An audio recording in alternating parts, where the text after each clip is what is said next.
It's okay kalau kalian hari ini menang. One day ketika para pendengar udah mulai pintar, kalian bakal ngerasain efek dari kebodohan kalian yang kalian sengaja.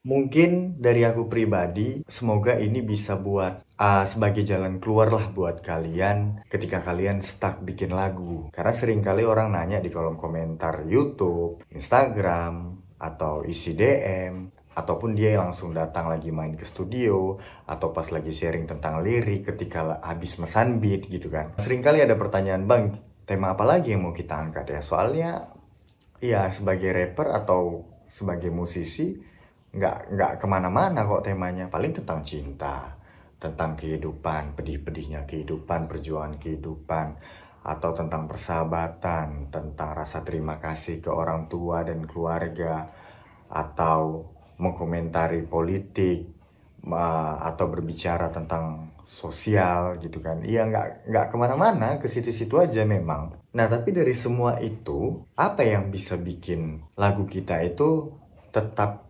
terkesan fresh di telinga para pendengar? Takutnya ketika bikin ini, ternyata lagu ini tuh ya sama, cara membahasnya dibandingkan dengan lagu lain gitu loh. Sisinya sama, jadi kalau lagu kita nggak lebih baik daripada lagu yang sana, sementara temanya sama, sudut pandangnya sama, ya lagu kita kan pasti numpang lewat, nggak akan didengar juga gitu kan. Selain kita belum punya nama, udah nggak punya nama, lagunya juga tema ataupun sudut pandangnya copy paste, ya kan, ribet gitu. Jadi ribet movementnya, jadi ribet progresnya. Nah, apa yang membedakan, apa yang bisa bikin lagu kita itu selalu kelihatan fresh? Ini dari aku ya, terserah kalian mau setuju atau enggak. Tapi ini semoga bisa menjadi jawaban buat kalian yang pernah nanya ke aku. Penting gak penting, yang penting aku udah jawab. Nah, kebanyakan lagu cinta, ini yang paling gampang dulu ya. Kebanyakan lagu cinta, bicara tentang perselingkuhan itu terlalu umum. Selalu tentang kau berkhianat kepadaku, kau mendua, aku terjebak dengan cinta segitiga, aku tertelan, aku kemakan dengan janji manismu gitu kan. Iya, itu terus yang diceritakan, soal rasa sakit terus yang dikasih dengar ke kita. Nah, caranya supaya orang merasa lagu kita ini tetap segar walaupun temanya gitu-gitu aja, dan berharap, kita kan pastinya berharap orang-orang dapat terwakilkan lewat lagu-lagu kita. Nah, gimana caranya? Jangan menulis lirik dengan sudut pandang yang terlalu luas. Artinya, ketika kita bikin lagu cinta, apalagi tentang perselingkuhan, jangan dikit-dikit bicara tentang rasa sakit gitu loh. Jangan dikit-dikit ngungkit tentang janji manisnya doi. Jangan, itu udah basi.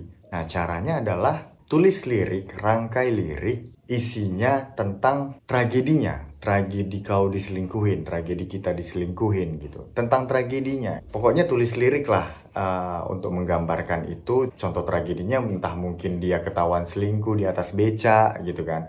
Nah, kau tulis tuh lirik, kulihat kau bersamanya berpegangan tangan ketika kalian naik beca, aku naik motor di samping beca itu. Atau kulihat kau bawa dia ke rumahmu ketika rumahmu lagi kosong, seolah-olah kau nggak punya pacar yang seharusnya aku yang kojak ke rumahmu gitu loh. Kan bisa sedetail mungkin kalian ceritakan kena detik-detik di mana kalian diselingkuhin, detik-detik di mana kalian memergokin pasangan kalian selingkuh. Yang lain ada banyak gambaran-gambarannya kan. Jangan dikit-dikit tentang kau hianati janji suci kita, kau hianati pret lah.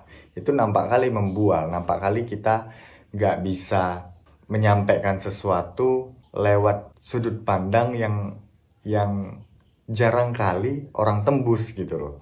Itu sebenarnya. Seringkali kita menulis sesuatu, menulis lirik dengan sudut pandang yang jarang kali orang bisa detail. jarang kali orang bisa bikin gitu. Nah, semoga ini bisa bikin kalian lebih detail lagi dalam menggambarkan peristiwa rasa sakit kalian, sehingga menuliskan lirik yang dapat mewakilkan para korban di luar sana. Itu kalau untuk korban-korban perselingkuhan. Nah, kalau misalnya kita mau nulis lirik tentang pelaku-pelaku perselingkuhan, contohnya aku atau kalian adalah pelaku perselingkuhan, pelaku yang selingkuh. Caranya ya oke lah, di awal kasih tahu alasan kenapa kalian selingkuh gitu. Mungkin aku bosan padamu bla bla bla bla gitu kan.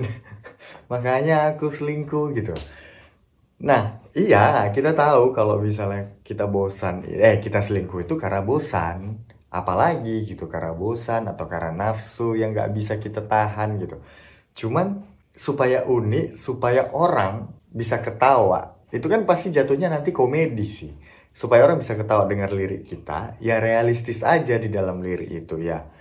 Dia lebih kasih tahu bahwasannya selingkuhanku lebih cantik dari pacarku gitu. Akhirnya bikin lirik lah tuh. Orang kan akan penasaran kalau temanya atau judulnya selingkuhanku lebih cantik dari pacarku. Orang akan dengar tuh. Pasti apa sih yang mau diceritakan anak ini gitu. Nah, ketika orang udah mau dengar, jangan fail untuk nyampein isi dari lagu tadi. Jangan fail. Jangan takut untuk terlihat unik. Terus kalau misalnya tentang tentang kehidupan gini.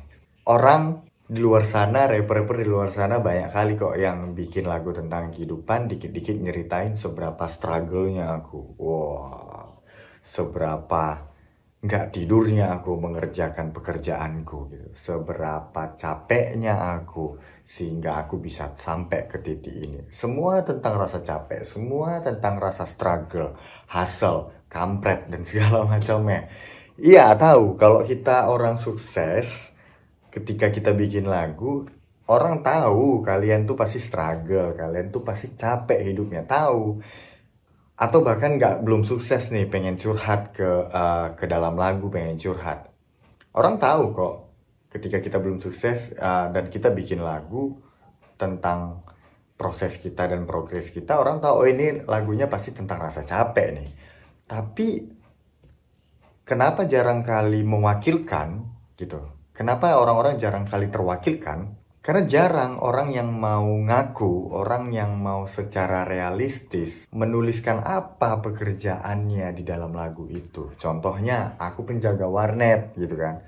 Ceritakan aja di dalam lirik lagu itu, 24 jam aku di depan layar, menjaga setiap pelanggan gini-gini. Ceritakan aja ya mungkin terdengar aneh ya, tapi ya itulah fungsinya kita sebagai rapper. Membungkus segala sesuatu yang aneh menjadi keren di telinga orang gitu.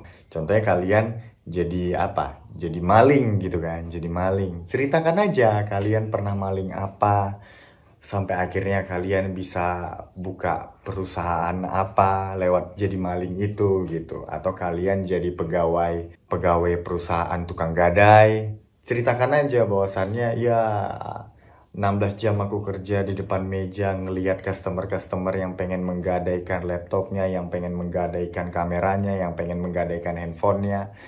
Terus ceritakan bahwasannya aku kasihan ngelihat mereka, ini kan bisa gitu loh. Ya mungkin nggak nggak gitu juga ya. Cuman itulah intinya, itulah logika berpikirnya itu gitu. Realistis aja dengan apa yang kalian kerjakan. Jujur aja kalian jadi apa supaya orang bisa lebih mudah menggambarkan atau mengimajinasikan lagu kalian, sampai akhirnya lagu kalian itu dapat mewakili perasaan-perasaan mereka, dapat mewakili rasa capek mereka. Back to basic lah ya. Itulah fungsinya kita menjadi rapper. Harus berpikir out of the box juga, harus berpikir kreatif, harus berpikir kritis, dan jangan malas.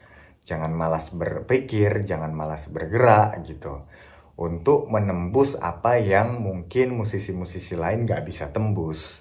Untuk menciptakan lirik yang mungkin musisi-musisi lain nggak sampai bikin lirik itu. Karena spesialnya menjadi rapper itu mampu menceritakan banyak hal di dalam satu lagu dengan lirik-liriknya yang lebih banyak dibandingkan musisi-musisi genre lain. Jadi ketika kalian gak berpikir kritis, gak berpikir kreatif ataupun out of the box, gimana kalian mau mengisi lirik yang lebih banyak dibandingkan menjadi musisi-musisi lain? Nah, artinya ya kalian harus kreatif, jangan sampai stuck.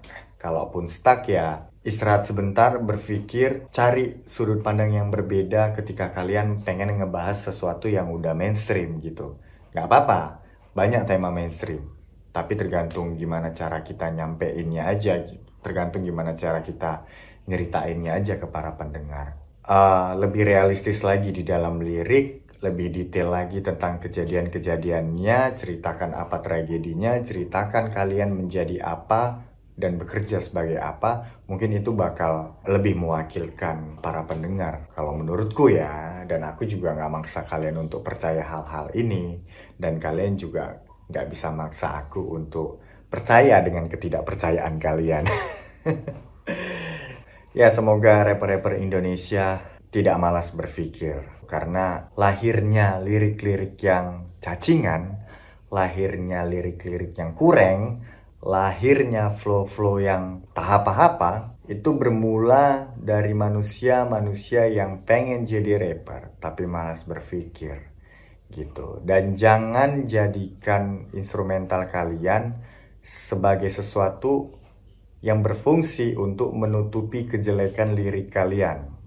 Ya, kau bilang aku bikin lagu kayak gini aja bisa viral kok, banyak penontonku. Iya, karena kau tinggal di Indonesia. Mungkin para penikmat di Indonesia belum paham bahwasannya rapper itu, belum banyak yang paham bahwasannya ya seorang rapper itu yang dinilai adalah liriknya. Seorang rapper yang dinilai adalah liriknya, bukan fashionnya, bukan seberapa viralnya dia, bukan seberapa gantengnya dia, bukan seberapa bodohnya dia, bukan seberapa banyaknya uangnya. No. Rapper tuh yang dinilai liriknya. Ingat ya, rapper yang dinilai liriknya. Terserah kalau ada rapper yang bilang aku nggak butuh penilaianmu, aku nggak butuh tai kucingmu gitu. Kecuali kalian tahu ya bahwasannya, oh jadi orang bodoh ternyata viral ya di Indonesia gitu. Dan itu akan membekas kok ke generasi-generasi kita sekarang. Mungkin hari ini mereka yang malas berpikir sehingga mereka yang menulis lirik bodoh, mungkin hari ini menang, mungkin hari ini mereka kaya. Tapi lama-kelamaan kan para pendengar juga akan pintar, ya, akan jadi smart people, akan jadi cinta dengan hip hop, akan jadi lebih cinta dengan rap, sehingga mereka lebih tahu menilai rap gitu. Jadi it's okay kalau kalian hari ini menang. One day ketika para pendengar udah mulai pintar, kalian bakal ngerasain efek dari kebodohan kalian yang kalian sengaja.